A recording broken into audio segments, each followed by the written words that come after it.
people kind of consuming the media about women in sport, and just as people in sport, rather than it being something special or different, or it's, for it to just be you open up the sports pages of the newspaper and you're reading about sports people. Yeah, male or female, definitely. And you're reading about what they do in their sport, what they've achieved in their sport, not any ancillary issues. Do you think we need to get away from saying women's sports? Does that pigeonhole it into a different area? I think it's dangerous to get too far away from it, but I would like to see, particularly in the sport of Thai boxing, I would like to see a shift from people talking about women fighters or female fighters and people just talking about fighters full stop. That is starting to happen, but quite gradually. And do you find fascinated by your interest in art and Thai boxing as well? Do people sort of, there's two very extreme things, but people coming out of that? Yeah, I mean, they are two quite different things. I think a lot of people in the art world could benefit from being more involved in sport, actually. Really? Yeah. Let's go down that road a bit, because, I mean, as an employer, for instance, or a business working for IMG, what has sport given you that translates into that world? That's an interesting one. That's like a passion one for me, because there are a lot of female. There's a women's thing going on right now. We're really highlighting women in boardrooms, women in senior executive positions, and actually research is showing that at the very senior executive level, 4 out of 5 of those women, at least in the United States, I don't know what the figures are here, have played sports. And I don't question that at all. I think that makes perfect sense, because you learn how to advocate for yourself in sport. You learn how to take complete responsibility for your own performances. You learn how to be a team player and how to, manage up, as I would say, with your coach, because your coach is your path to getting the successes that, you need to deliver. So I just think there are so many transferable skills that every single day I'm kind of dealing with in a working environment, but that I'm also kind of recognizing in, young people coming up, or colleagues who I can kind of tell haven't played sport, and who, it's actually really obvious in some ways, especially when you're sitting around a board table or like a meeting, and you're, each person's trying to advocate for their opinion, and yeah, it's interesting. Sport and actually wider than sport, just being physically active can do so much for anybody, boys and girls, but actually girls, because they participate far less, miss out on the qualities to a greater extent. So the whole self-confidence, and it's related to body image, but actually being physically active, playing sport for especially teenage girls when they're growing up, can do so much for your positive body image. But many girls are missing out on that at the moment, and that's a real shame. It's something that schools have to put right. And there is a risk, actually, that the word sport and the focus on competitive sport that schools seem to be going down at the moment can actually put off girls from being physically active. So there's definitely a risk there. Obviously, we've just seen the height of competitive sport, so you have to protect the right to be competitive in schools, and for the girls that want to play competitive sport, to absolutely give them the pathway that allows them to do that. But just getting every girl active can do so much for their self-confidence, their academic achievements, and their feelings about themselves and their place in society. Why do you think you see more girls are put off sport than like, a 6-year-old girl compared to a guy? She's less likely to play sport. Why do you think?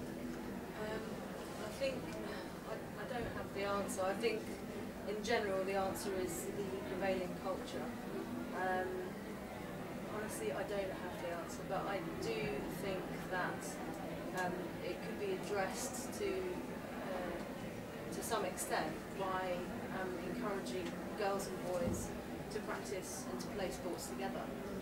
Because I've come quite late in my life to participating regularly in sports, but what I've found is that when men and women train together, that they grow in respect for each other, they grow understanding for each other, and that's something that I'm experiencing now as a choice, as a lifestyle choice, which I get a lot out of. but that should be starting when kids are really young. That should be the foundation of children's participation in sport. What put you off sport and what made you turn back to it? I think it was just being a rebellious teenager, to be honest, enjoying myself a bit too much. I wouldn't say, you know, it's definitely a choice for me. But I personally found that none of the sports that were offered to me in my school really kind of grabbed my enthusiasm and imagination in the way that the sport of Thai boxing has. It was just sort of coincidence that it's quite a niche sport, and I've come to it later in my life. I actually think that not necessarily you know, boxing or combat sports, but martial arts would be a really positive thing for young children to learn in schools, and they can do so from a very young age without the emphasis on you know, aggression or competitiveness, or things that people perceive as negative or you know, unfeminine or whatever. So on that point about whether sport's cool and this idea of things being unfeminine, I mean, is that, Tim, in the work you do, something that comes up a lot, or is that an old stereotype? No, it does. It definitely comes up a lot, although I'm on dodgy ground talking about women feeling whether they're feminine or not. But yes, in the research that we carry out, it does come up a lot, and that's especially, again, going back to the teenage girls, it is a genuine issue for them, whether they feel their body shape's going to change if they train too hard, what boys are going to think of them if they're seen as the odd one out playing competitive sport, whether that's team sport or single individual sports. And actually just the profile and the reputation of a sport can have an influence as well, because team sports are perceived in one way that actually certain other individual sports are seen as slightly more okay and slightly more feminine. So the tennises, the athletics of this world, girls seem to feel that it's actually slightly more okay and they have slightly more permission to participate in those sports, whereas some of the more team sports do have reputations when you're a teenage girl that actually will put you off getting involved. And you mentioned the 16 dropout stage, which is the fall off is incredible. How do we combat that? It's a really big question actually, and it actually starts much earlier than 16. So even at the end of primary schools, there's a marked difference in the physical activity rates between boys and girls. So girls only about 19% of girls reach the recommended activity levels when they leave primary school, and that's about half that of boys. So it starts much earlier. But 16 is when the official measurement starts, and so it's much easier to see that cliff. And you've got to get the school's PE structure right. But actually, one of the first things on the video was that the female boxer said that her mother was really important in driving her through. And actually, mothers in this country have just as important role to play, both as a active role model, so if the mother's active and doing sport, then the daughter is more likely to do so. And actually, if the mother feels that it's important for her daughter to be active, then she will also, as a facilitator, kind of drive her to the clubs, and make sure she gets to the event. So there's a lot of work to be done in schools. There's also a lot of educating parents to just show them the importance of girls being active. Was that something you? Yeah, everything he just said, I really agreed with. Because in that film, the thing that struck me, and research shows that, especially in the developing world, that where mothers are involved and where mothers are the advocate, and mothers are actually, if Sport for Development programs and educate the families and educate the mothers, usually, that's what then opens the doors to allowing the girls to get involved. Because as you hear, like the mother kind of she's kind of the epicenter of a community in a lot of ways. But I think then for those of us in the Western world where maybe we grow up with a little bit more, it still is your environment, 100%. It's the environment that's created for you at home. It's the environment that's created for you at school. I believe that fundamentally play, is where it should all begin. And I think we have a real danger, at least in the United States, of getting kids to specialize too early. Like, we're actually having a real problem with kids being broken by the time they're 16 because they've played, football since the age of 4. and not done any other sport. And I think, you know, play, fundamentally, just letting kids play and understand themselves, and, you know, sharing the ball with somebody of the opposite gender, that kind of thing is massive. For me, in the US, I remember I was 16 when I kind of decided to own being a female athlete and thinking that was cool. And a lot of that had to do with the Nike advertisement campaign, actually, that was launched in the 90s that was called If You Let Me Play. And it was this amazing self-esteem campaign for girls. And it was if you let me play, and it basically ran through all the statistics. I'll be more likely to stay out of an abusive relationship. I'll be more likely to raise my hand in class. I'll be more likely to graduate from university. I'll be more, you know, and it wasn't about actually sport itself. It was just letting me play, letting me participate. And, you know, and then on the back of that we had female athletes. You know, women's soccer won the World Cup in '99, and those became my heroes. All of a sudden it was so cool to be running around in a sports bra, and it was like, yes, you know. And so I think, yeah, never had the six-pack, but like, wow, you know. And That's brilliant. Who came up with that campaign? yeah, it was, I mean, Wyden and Kennedy with Nike. Yeah. It was brilliant. And you can see the videos online. I encourage you to go on to YouTube and Google If You Let Me Play, and there's a number of really, that was their commercial, and then they did a number of print campaigns that were tapping into kind of the stereotypes that girls have, you know, around needing to be pretty, needing to be, you know, prim, and these different things, and kind of blasting the doors off of that, and kind of giving you an outlet for that through sport. Yeah, that's brilliant, because how do we move away from this idea of don't do this sport, you'll get big arms, don't do this because you'll end up looking like a bloke, whatever that means. How do we move on from that? Because I rode at university badly, and I remember my granddad saying, oh, don't do that, you'll get big arms. And I was like, no, it's all in the legs. It's fine, don't worry. But how do we move on from that? It's a tough question, I know. Part of it is just making it normal. So, and it comes back to the media thing, and it comes back to the choice of activities at school, having the variety of things to get involved in. Because you're right, I had the chance to do lots of sports at school.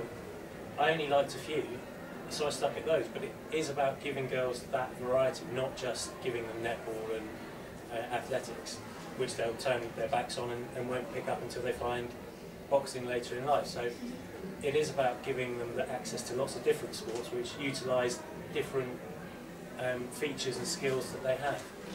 Also, this idea about female body image in sport is quite an interesting one.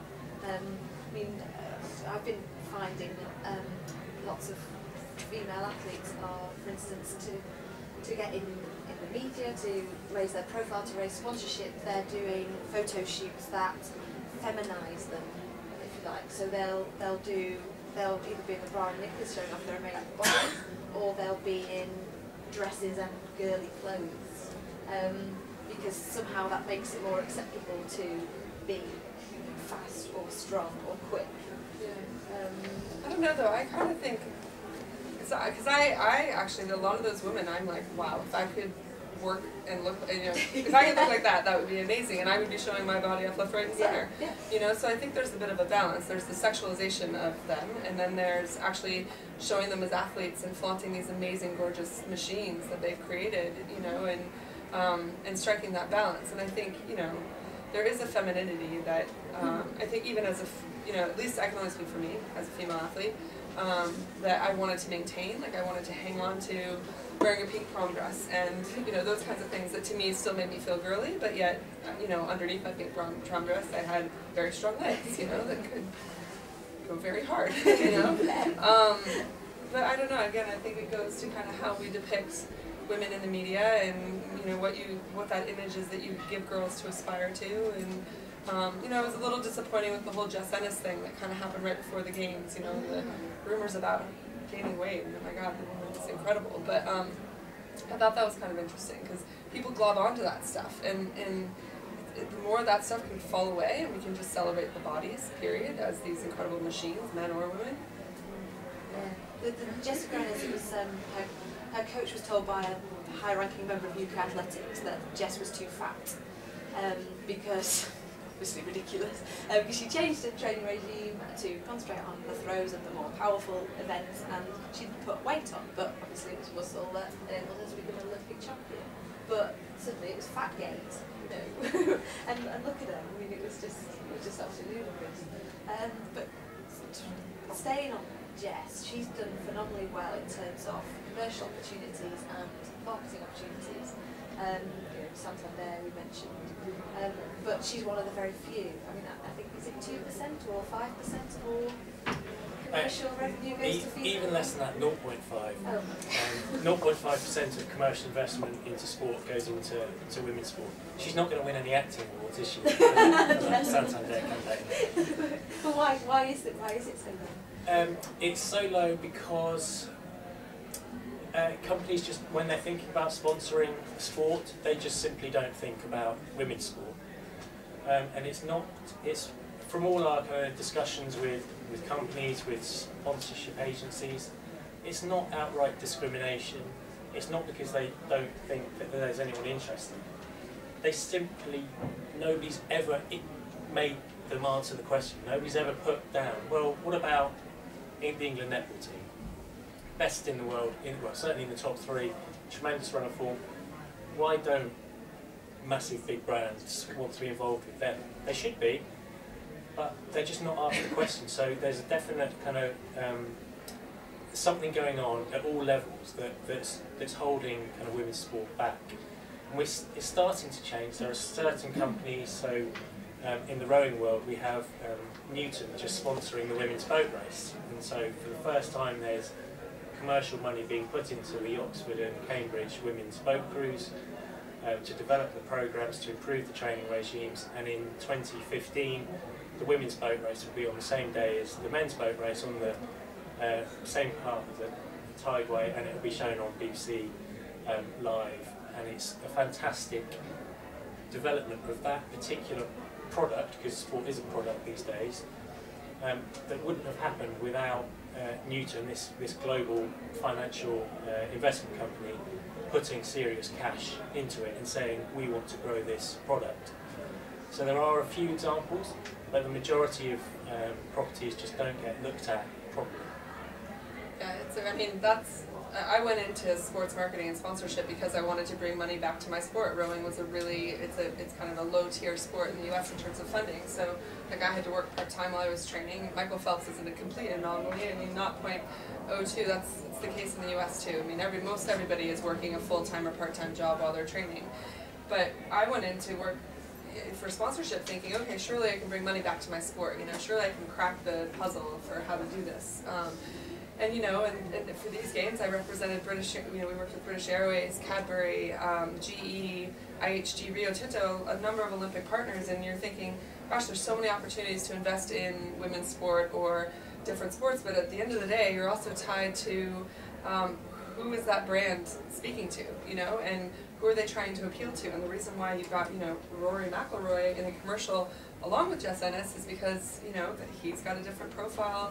You know, maybe more of a wide-based profile, so you're kind of always looking at those things, and there's a real balance. So it's kind of chicken and the egg. You know, you need to give women those opportunities to be high-profile so that more people know who they are, and so then the reputation grows, and then there are more opportunities off of the back of that. I mean, that's why Jess, I mean, every time she signs a great deal, she's made a better profile, and she's able to build off of that. You know, we need to expand that. Like, I'd like to see more diversity of that, you know. But it's tough. It's a real challenge in the sports marketing world to try and find that balance, because you need to appeal to a core target, and if women in sport has that traction amongst the core consumer yet in terms of an interest, you're really in a pickle in terms of trying to make recommendations for brands to sponsor certain teams and athletes. What's been your experience in terms of sponsorship? Is that something you're trying to pursue, or not particularly? No, not really. I don't have any experience in that area, but my experience of competing and training and attending events, from that, I really think that in addition to kind of women participating in a positive way and all of those things, I think we need to, this is more specific to the sport of boxing or martial art, is to get rid of or try and reduce a kind of macho lad culture which seems to go along with it, and I think is already starting to happen. And if you look sort of 5-10 years back in terms of kind of lads magazines and all that. I think that culture is it's still there, but it is starting to kind of, you know, disappear. And actually, a lot of men that you speak to will say, you know, thank God, that's a relief that we don't have to be force-fed that anymore. But unfortunately, it does still exist in combat sport, particularly, and that's something that I think could be a good way forward as well. That makes me think of lads' mags or whatever would feature football or more sort of blokey games. Yeah. Why in women's magazines do you only get the odd article on, I don't know, some female sports? Why aren't the match reports because of it? Well, I mean, it's such a good question, and it comes back to the heart of, if we're trying to grow the audience for women's sport, where is that growth going to come from? Is it going to come from sports fans who may be male, probably likely to be 65, 70% male, and if you're going to try and grow the audience for women's sport amongst those fans, you're going to market it in a very different way than if you're suddenly going to try and market it to women who don't really like sport, never been that interested, but could at the big events, at the Olympics with the likes of Jess Ennis. They do want to read the fact that she's going to get married. They do want to read the backstories. They're, to be honest, less interested in the match reports from the Women's Super League. So it's a real difficult quandary, and I don't have the answers. But if you are the marketing man, because they mostly are, for these sports, which audience do you go for? Because trying to work out which audience you go for will drive you down a certain route. We've seen a campaign by Stylist magazine called the Fair Play campaign, and I know they were represented at a Fawcett event last year. So Stylist have been the one kind of women's magazine that has kind of really made an attempt to really drive women's sport as an issue. They've done it for about a year, and I would love to hear an honest answer from them about whether they think it was successful or whether they repeat it. And I don't know either way, but I would love to hear from them on that. Hey, do you think women watch sport?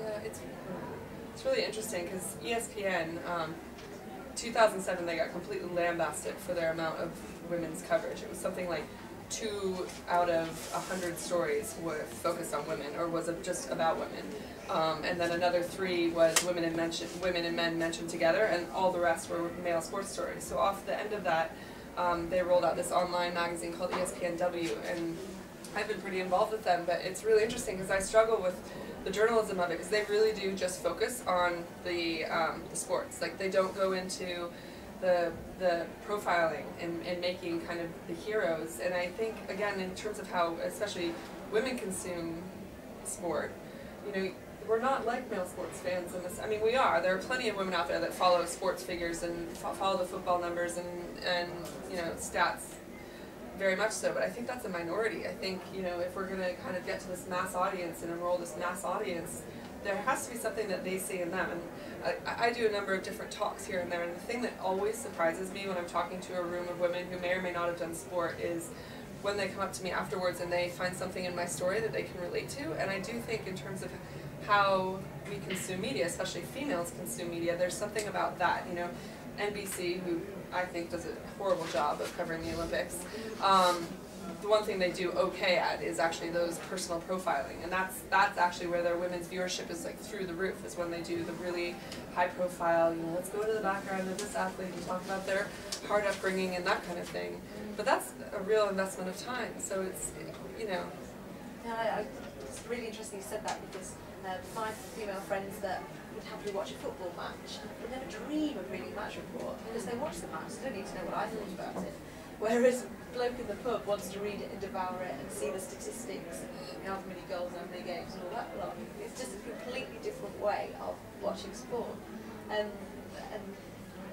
one reason I've sort of come to because of this is that many women don't see a pathway in sport, in that seeing it as a career is something very different to just watching a football match or playing a game of tennis or, I don't know, going for a run. I don't know if that's something you found as well, whether do women see sport as a career, I suppose, is a question.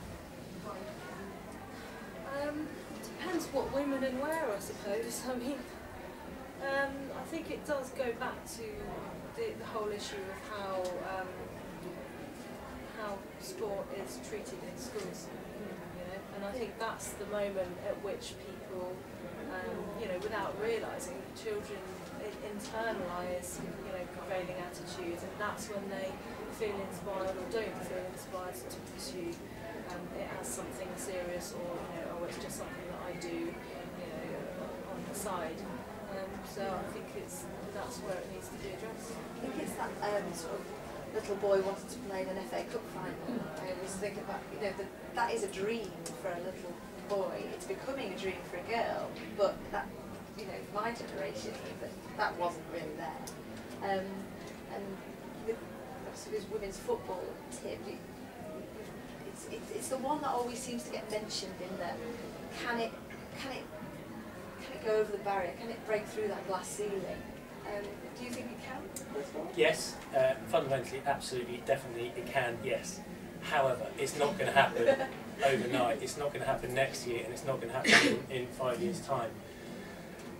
It's the national game, it's the one game that, boy or girl, you grow up and you kind of understand most of the rules, you understand that the importance it has in the national psyche, and you can understand what it means to score the winning goal at Wembley. So for a boy or a girl, growing up, you understand the magical nature of it. The Olympics was a fantastic opportunity because it gave the women's British team exposure where the men's team didn't perform well, it wasn't very well watched, and suddenly the best football team in the Olympics was the women's team, and they got further than the men's, etc., etc.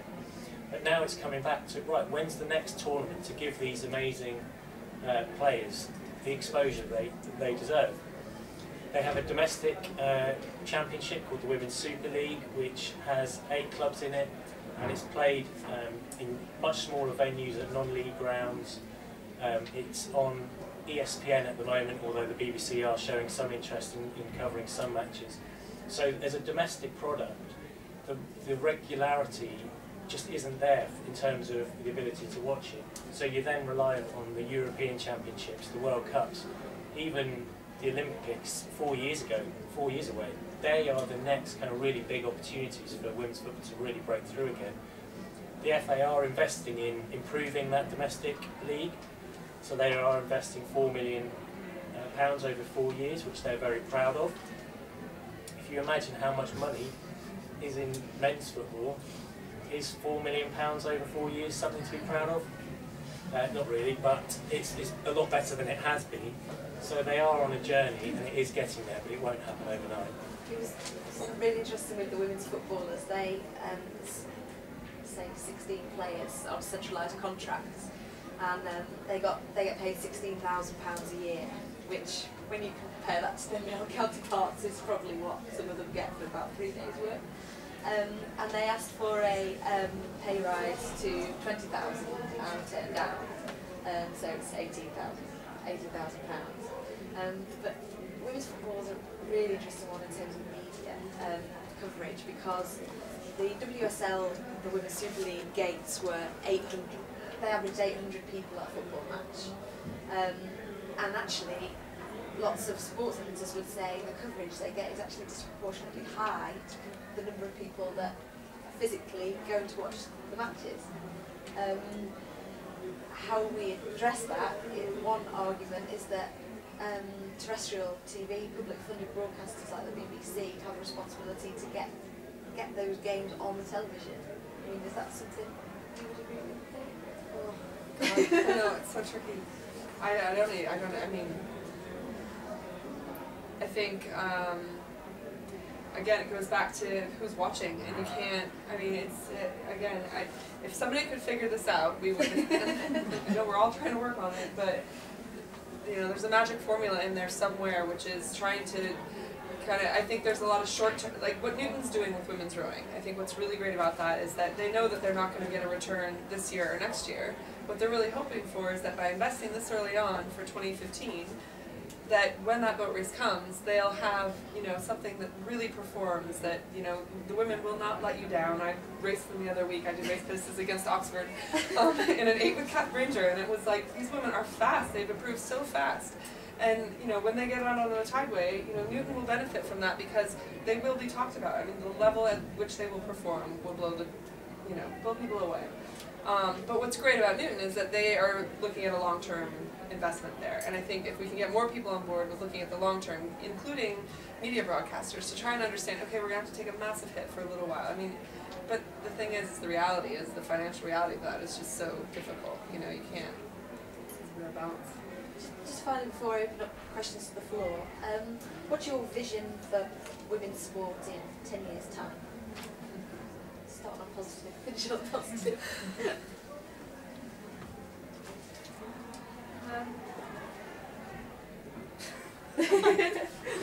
we could go on the spot. Sorry, we could go. Well, my dream is that you have more Jesses, so you have more kind of sportswomen known for being incredible sportswomen, kind of breaking through that bubble where only people in athletics knew who she was. Only people in the football world know that Rachel Yankee won her 125th cap yesterday for England. If that was a male footballer, that would have been incredible, but only the people in the real football, women's football world know what an incredible achievement that was. So we need more awareness of the incredible things that are happening right now, and hopefully that would kind of drive up participation levels at the grassroots. I think my hope is more at a grassroots level. I hope that people, rather than waiting for this Olympic legacy to happen for them, to realize that they have to do something about it. You know, the parents that want to see their girls have more opportunities need to start a recreational community, you know, football group on Saturdays. I mean, start simple and then go from there, because I think the more people that realize actually it's just on us to create these opportunities for young women and especially girls starting out. You know, and then that eventually will have a snowball effect that hopefully forces more organized programs in schools again, and rather than taking away these kinds of programs, they're putting them back in and creating green spaces for kids to play on and that kind of thing. So, and a variety of sports. I would like to see a variety of opportunities. I would say I can't really speak for you know, in specifics about policy or the media, but just from my personal experience, I'd just like to see you know, more of what I can see happening in my gym and my sport, but just, you know, sort of more of it and more awareness, and people being actually participating in sport mindfully, being kind of aware of the positive things that can come out of it in terms of kind of bridging gaps between people, whether it's between the sexes or between the classes. It's happening anyway, but I would like to see people kind of being more aware of it. Doing it with intent. Yeah. My one would be I'd like to walk into a press room at a football match and not feel like Naomi. People look at me like I've got 3 heads. That would be my thing. Would anybody from the floor like to ask the panel any questions, or yes? I've got a question from a very specific perspective. I'm the Manager and Director of Horse and Country TV, which is a specialist Sky channel. If the sort of keywords this evening have been London Olympics, women's sport, equality, there was only one sport in the Olympics where men and women competed equally. It was a sport where women, frankly, trounced men in the medal count. It's a sport that has an amazing track record for disability, and yet, within months, it has slipped to a level of invisibility almost in inverse proportion to our success in the games. So, you know, it's just astonishing as someone, I'm an outsider to the sport, and I've seen that success and that drop off, and it's very demoralising. It's also a sport that suffers from a lot of prejudice because it tends not to happen between Shoreditch and Uxbridge, and in a London-centric media world, you know, it gets ignored. But any thoughts you might have, I'd be very interested on that particular sport.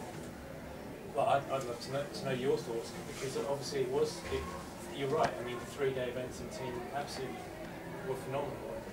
So why Showdown. They were silvers, they were the duffers. but across the and both the Olympics and Paralympics, as you say, there were multiple medals won.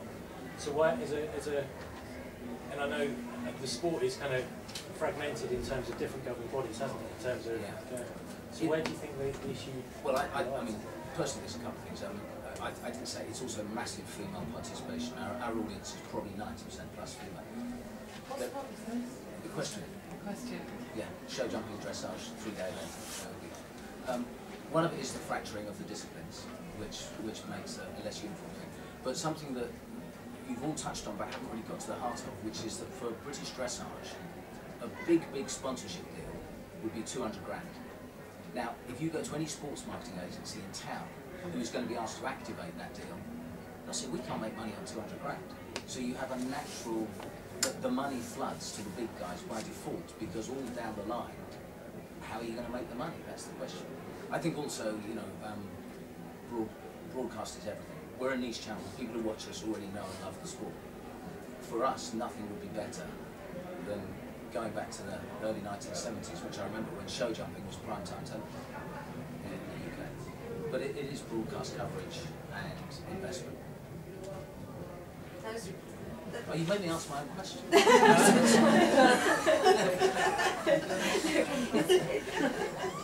It's really interesting. I was at the games when we won the show jumping gold, and I know nothing about horse racing other than each way on the national, so I had to go down there and cover it.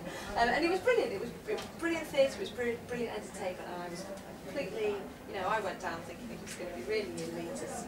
No one would talk to me because of football, and it was brilliant. It was absolutely fantastic. But do you think the main issue with the sport is that people think it's an elite thing? Yeah, I mean, two things about that. In the dressage team, there was a billionaire's daughter, and there was also Charlotte Desjardins, who rocked up as a groom at Carl Hester's yard at 17, from no background, is a double gold medalist.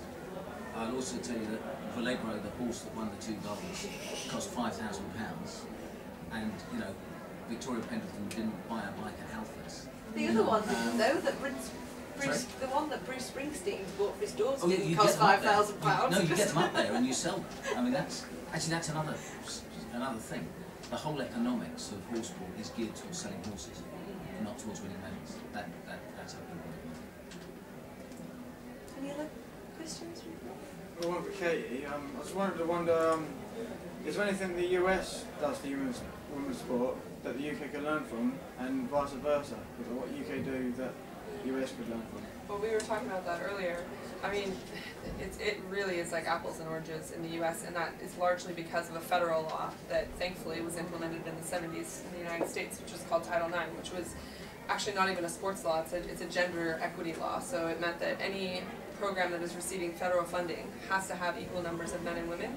So universities, public funded universities, equal number of men and women through admissions, but then that plays out on the field of play. So these universities that have sports teams, what I was kind of and it actually took until the 90s for this to really take off, at least in my sport, in rowing. I was one of the first women to go to university on a full athletic scholarship, and I remember the first time that there's an economy to that. The first race that I went to, we stayed at this great hotel, and I was used to not sleeping at the hotels. I was used to sleeping on gym floors when we go to race in high school. And I remember asking the coach, who do I thank for putting us up? This was amazing. And he was like, you got to thank the football team.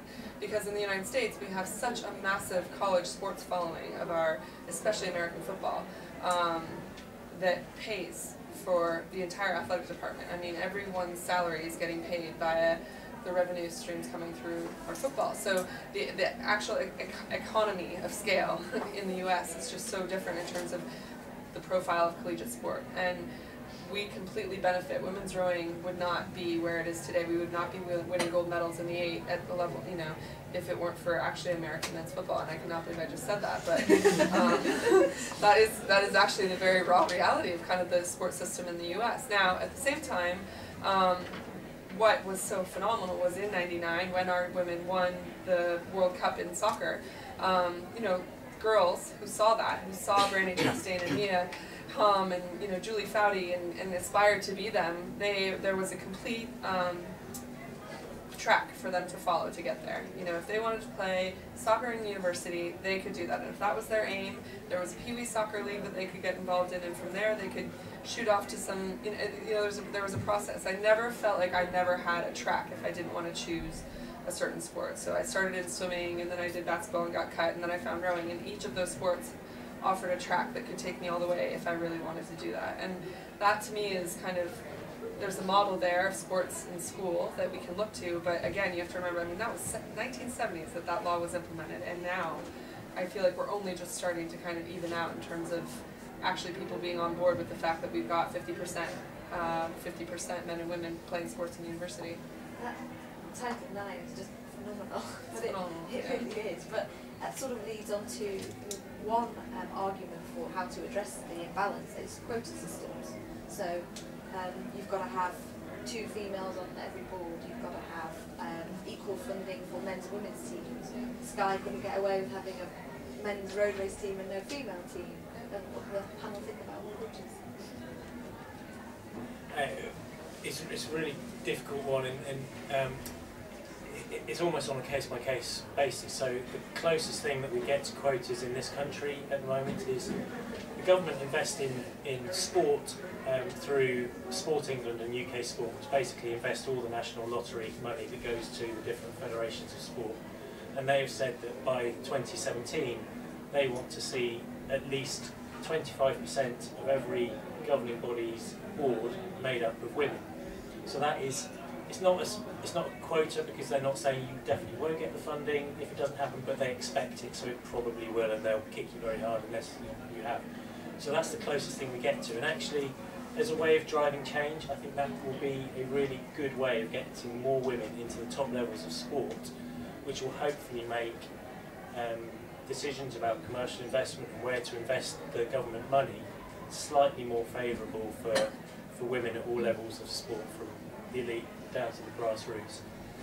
In terms of commercial sponsors, it's very hard, because if you suddenly say to Sky you have to invest the same amount of money into women's road racing that you do in the men's, Sky could easily just say, well, if you're going to force us to do that, we'll back off completely and we'll go and sponsor a museum somewhere. So it's very difficult. You don't want to risk a corporate sponsor's engagement.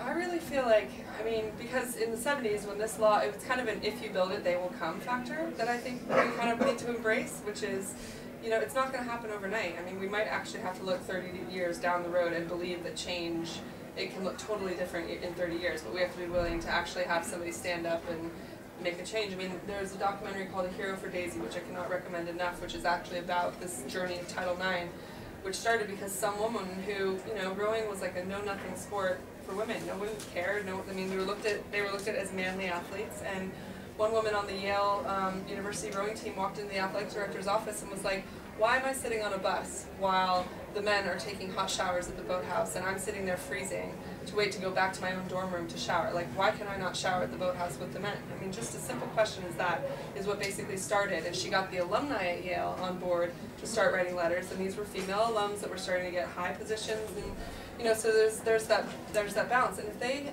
she had no idea that, you know, 30 years later, this is what that comment of going into that office with this kind of bee in her bonnet was going to create. And you know, look where we are now. I mean, it's pretty incredible, and I think that's why it's kind of, you know, I struggle because I'm in marketing, and so I feel like I'm at the other end of the spectrum. I'm focusing on the athletes that have already arrived, but for me, the real passion is about the athletes, giving the athletes a chance. Like, you know, I just want there to be opportunities. I mean, I'm okay if there aren't as many female sports stars for a while, as long as the balance of actually opportunities for girls to get involved in sport increases exponentially. You know, I'd rather see a wider pool of girls playing sport in this country and less female sports stars for now, because that's what's ultimately going to feed the top end one day, and it'll create a following amongst us.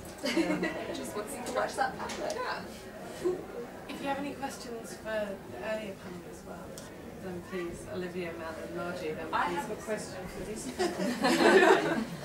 is that with the media, do you ever see that there will be a day when we look in the paper and there are 2 pages full of female sport? One day, but not in my career. But how can that be changed? It's firstly, it's about more females doing the job I do. I mean, on Fleet Street, which doesn't exist anymore, but you know what I mean. There are probably 5 female sports journalists, staffers. There is now 1 female sports editor at the Mail on Sunday. She's just been appointed, and one of her reporters, 60-year-old bloke, rang up the desk and said, "Is this a joke? Is this an April Fool's Day?" I mean, this is where we're working. So I think as we were just talking about participation, that sort of pyramid model, getting more women into decision-making roles has got to be key. But I mean, I have conversations about this every day, every week, and the answer I always get is nobody is interested. They seem to genuinely believe that women don't read newspapers from the back, the way I read them from the back, and there generally isn't interest out there. And there is this that is the belief that they're best serving their readers by covering Premier League football, rugby, etc., etc. And until I think more women can get in those decision-making roles, I just can't see that changing. I think the slow death of print newspapers is a factor there anyway, because the decision makers are so frightened to take risks in case, because they're all hanging by a thread anyway in terms of readership numbers. When you've got the growth of the but I haven't bought a paper in 15 years. I'm not the only one. I consume my media online and on the iPhone or whatever. That's fine, but what about the general person that goes to the cafe, reads the paper? There's a lot of them out there. There are, but there are. So two things. You do occasionally get double-page spreads of women's sport now. You do so at the Olympics when England women won the World Cup. Yeah, but it's still women's sport. And when England women's won the World Cup and the Ashes in 2009, they were everywhere in the front pages, back pages in the cricket during that time. So it's very rare. It's by no means enough. But my point on the growth of the online and social is that actually there is better representation already, because online editors have more space to play with. So we as a charity have better luck pitching our stories when we want to give a story to online editors, because actually they're not having to knock men's football, the 7th page of men's football off to put our story on. So I think the growth of online versus hard copy, you're right, obviously papers still exist and they will do for a few more years. But actually that growth of online is a really key factor. The Women's Super League, part of their campaign was one person in each team is like the social media person, and they have their Twitter handle on their shirt instead of their name. It's awesome. And they get involved, because women's football, one of the key things is these people are approachable. You know, they're not in mansions like Premier League footballers. So that's something they've really tried to push. But I went to an FA event about successful in the Super League, and they are still preoccupied by print. They want to see their match reports in newspapers because it's still seen as more important, which is why I agree it's a massive area, because it's still seen, it's a finite amount of space, and if editors think that their match report is deserving of being in there, then that's a bit of kudos. I think that still stands. I think that the two have to go hand in hand. Like, I think what women have is something, it's kind of like you got to build the profile for people to want to follow them in order for there to be a justification for the newspaper to then create the 2-page spread. And I actually think on the women's side of things, I just came back from a golf tournament in Singapore, and I was sitting in the lounge waiting to catch the flight back to England, and there were all these, it was an LPGA women's golf tournament. And I'd just come from another one in Abu Dhabi where it was all men. And the difference of personality and just like going up and having a conversation with these women, I mean, the fact that they were so accessible versus the men who are just want to be like, come down off your high horse. I mean, they're so standoffish and just in their iron castle. And the women, on the other hand, you're like, wow, this is amazing. You know, you just played 18 holes 4 days back to back, and you're here chatting with your mates in the, you know, the airport lounge, whatever, and on social media, talking with their fans. Like, you know, you wouldn't catch Tiger Woods dead talking with his fans unless somebody else vets it and vets it and vets it. Whereas these female golfers have enough of an understanding of their own brand and their own responsibility to build that brand amongst their followers to create that. So I actually think it's, you know, for women to actually get that bigger following, we're going to have to speak to our fans differently and actually play to our assets. And the assets for these athletes is that we're more approachable. We are not in our ivory towers, you know, and the ones that are get knocked down pretty fast, I will say, because it just doesn't seem to fly in women's sport that much. Like, you know, Muhammad Ali's daughter, Layla Ali, you know, she's very approachable.